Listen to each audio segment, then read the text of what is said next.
Hello. Welcome back to Metal Garden. This is Meshakal. We are going to be exploring the Metal Garden today. Hello. Welcome back to Metal Garden. This is Meshakal. We're going to be exploring a garden of metal today. Let's jump right in. That is not outer space, but it kind of looks like it. Alright, I am this guy with a gun and a gray tube if you're joining us just on this episode. Basically, this is the background of Metal Garden. The whole world is like one giant industrial indoor structure that kind of sucks. There are like grassy areas and water and animals and stuff, which is kind of weird, but you can't see the sky. It's just like a ceiling with some lights, and there are different things at different levels in the building, and it's really hard to get through the walls, so everybody's trapped. Alright, I think that's pretty much a rundown of what's going on. Also, everybody has these little floaty devices, so there's no fall damage, and you can kind of float jump. Like that. See how long it took me to fall? Which means that falling like this isn't actually as dangerous as it looks. So no fall damage. Hopefully I don't have to get back up there.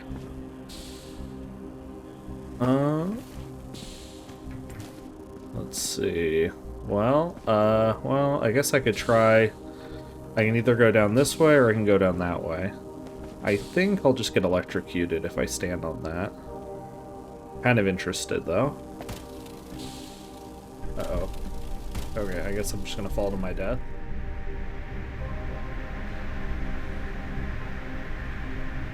Oh.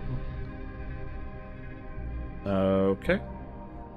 Well, oh, I'm back here.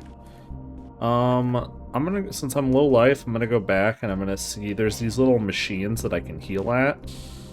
I'm just gonna go see if there's one nearby. There usually is one nearby at checkpoints. There's one over here.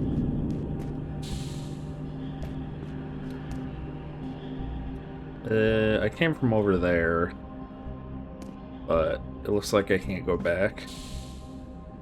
Alright, well, that's unfortunate. I do not know what happens if you die. I have not died yet. Probably I just go back to the last checkpoint. That would be my guess. That'd be my hope. So maybe I could just kill myself here and then I'd come back with full life, but I don't really know that. I don't really want to risk it. So I'm just going to come back here and start doing what I should have done when I got here for the first time. Sorry, guys. Ooh. Alright, let's... I can't interact with these buttons. Why? They should have, like, things on them. Can you imagine being the person who has to operate this? They're like, yeah, we've got a bunch of buttons, but they don't even have symbols on them. Oh. That was close, that was close. Okay, I mean, I'm kind of being facetious. Look that word up, kids. And, the way in which I'm being facetious is that I actually think those buttons probably did have symbols back when this thing was in operation, but it's been abandoned and rusted so long that the symbols are gone. Ooh, look at that big orb. It's kind of cool.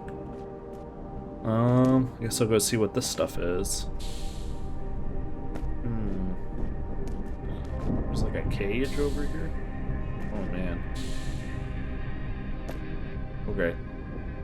Alright, sure. A portable device of familiar design. Ah, I've seen this design before. Has been connected to this terminal. It seems to be plowing. I can read. For data and functions far deeper than the ancient mainframe would ever willingly give up. Okay. Let's access the data records. Loading logic. Megastructure designation, age 5, artificentric, 7R16, structure type counterweight world.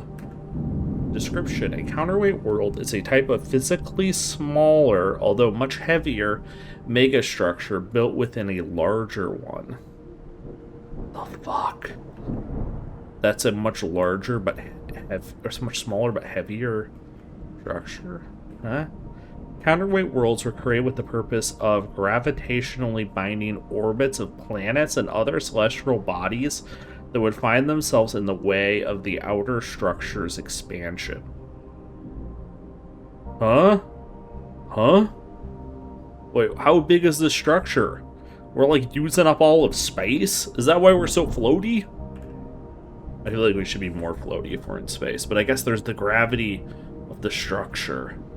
Having been created before most of the nearby outer structures, they would restrain and prevent the intruding celestial body from striking its walls or ceiling, thus ensuring the structure's future stability.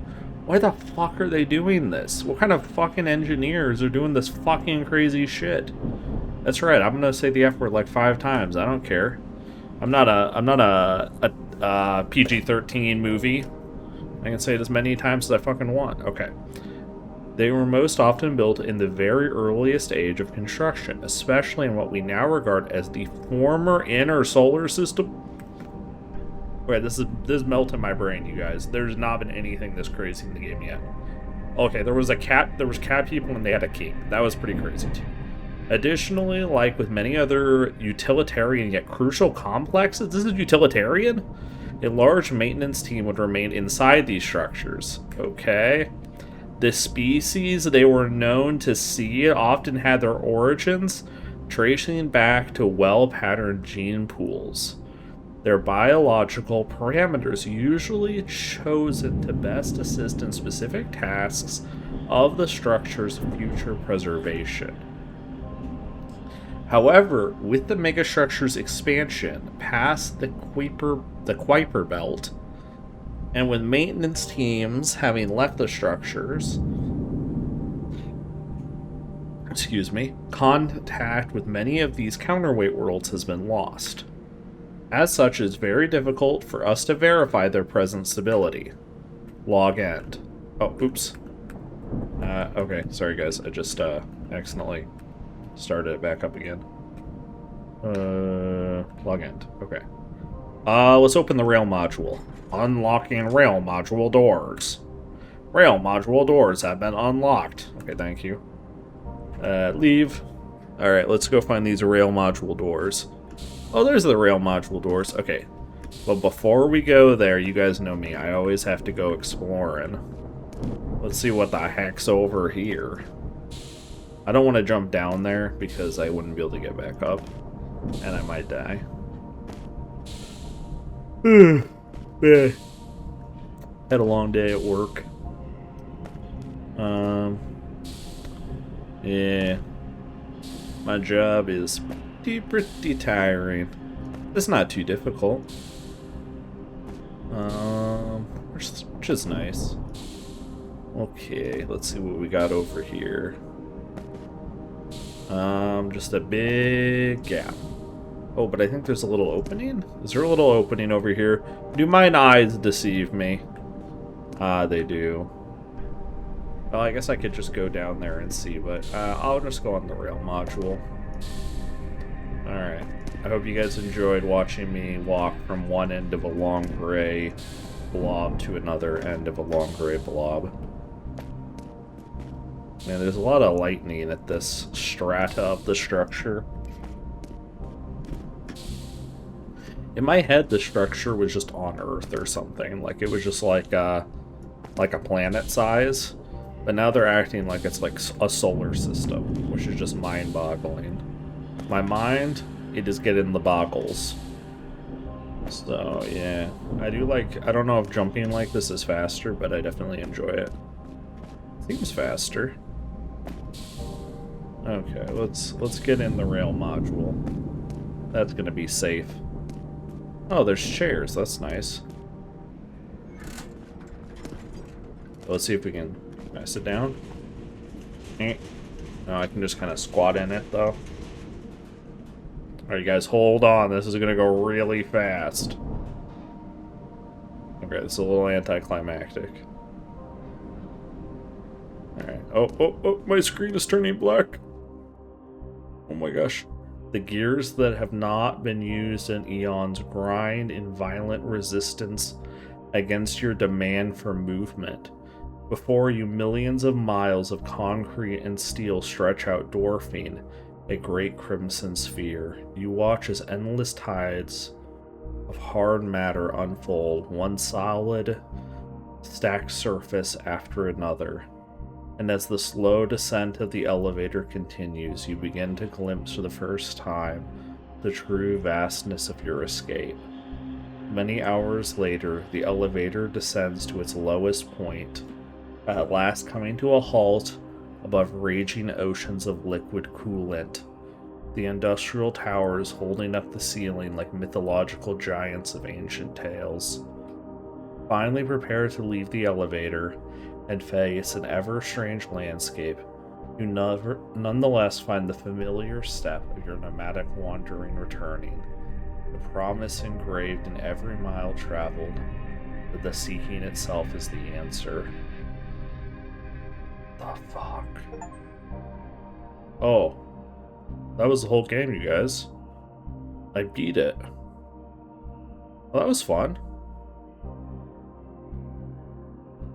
Oh, thank you, Daeon Lee, for your Korean localization. And Asami, and how could I forget? And Daniel Schneider Rowland and Alexander Harrott. Okay, why do they have all the localization at the top? As a language guy, I like that. Don't ask me what I mean by language guy. Okay, let's return to the main menu. That was a much shorter episode than I expected. Actually, a pretty short game, but I enjoyed it. It was a good time. Hope you guys had fun in the metal garden. Metal gardening. Alright, well, this is Mashackle signing out. Have a good one.